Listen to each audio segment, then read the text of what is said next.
যাদেরকে হাসিনা সরকার আমলে নিবন্ধন দেওয়া হয় না এরকম দুইটা রাজনৈতিক দল অন্তত গণ অধিকার পরিষদ এবং নাগরিক ঐক্যকে সরকার পরিবর্তন পরে নিবন্ধন দিয়েছে। তার মানে তারা রিভিউ ক্ষমতা চর্চা করেছে।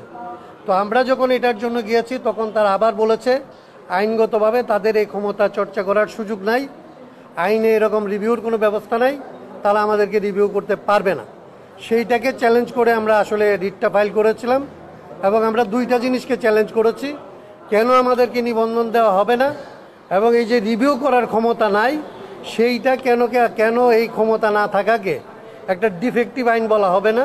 এই দুইটা জিনিস জানতে চেয়ে আমরা আসলে উচ্চ আদালতে আসছিলাম এই দুইটা জিনিসকে চ্যালেঞ্জ করে, এবং আদালত 2 সপ্তাহের মধ্যে কারণ দর্শানোর জন্য স্পেশাল মেসেঞ্জারের মাধ্যমে এই রুলটি জারি করেছেন।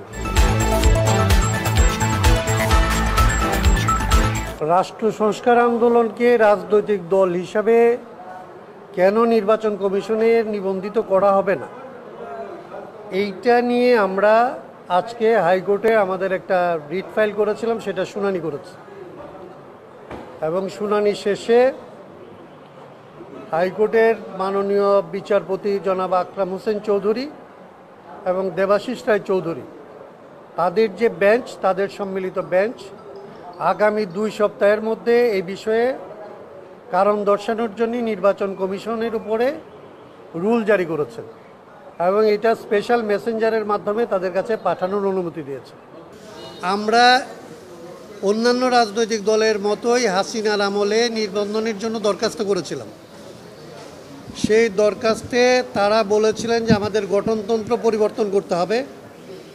আমরা গঠনতন্ত্র পরিবর্তনের জন্য কাউন্সিল আহ্বান করে আমাদেরকে সময় দেওয়ার জন্য বলেছিলাম, তারা আমাদেরকে সময় মঞ্জুর করে নাই। আমরা তখন একটা রিভিউ দরখাস্ত করেছিলাম, সেইটা নামঞ্জুর করেছিল।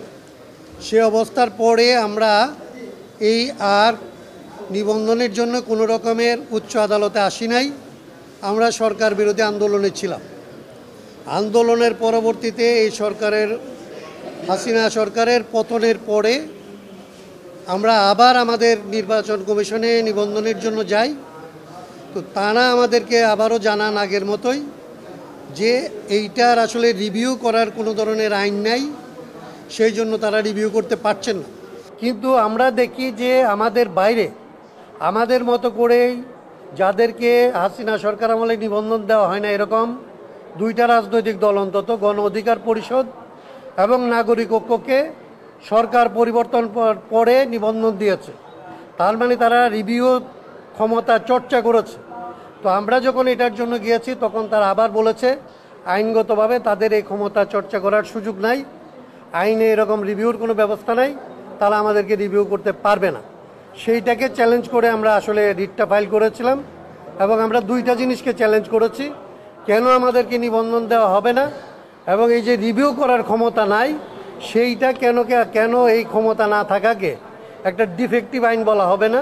এই দুইটা জিনিস জানতে চেয়ে আমরা আসলে উচ্চ আদালতে আসছিলাম এই দুইটা জিনিসকে চ্যালেঞ্জ করে, এবং আদালত 2 সপ্তাহের মধ্যে কারণ দর্শানোর জন্য স্পেশাল মেসেঞ্জারের মাধ্যমে এই রুলটি জারি করেছেন। তখন তো না দেওয়ার কারণটা ছিল যে আমরা রাষ্ট্রের সংস্কার চাই।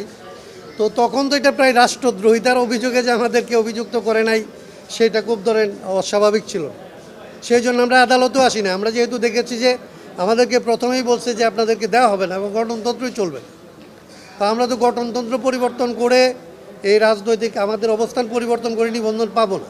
তো আন্দোলনের পরে যে এইবার পাইলাম না আমরা, এইটা হচ্ছে খুব আসলে মকারি মনে হয়, এটা হচ্ছে খুব তামাশা। এবং এই যে নির্বাচন কমিশন ও হাসিনার আমলের যে আইন আছে সেই আইন অনুযায়ী চলতেছে। আপনারা জানেন এর আগে আমরা এই যে নিবন্ধনের যে বিজ্ঞপ্তি দিয়েছিল সেইটাকেও চ্যালেঞ্জ করে এখান থেকে আসলে আমরা একটা রুল নিয়েছিলাম, কারণ হাসিনার আমলের যে নিবন্ধনের আইন ছিল সেই আইনটা হুবহু তারা অনুসরণ করতেছে এবং ক্ষেত্র বিশেষে তারা পক্ষপাতিত্বমূলক আচরণও করতেছে।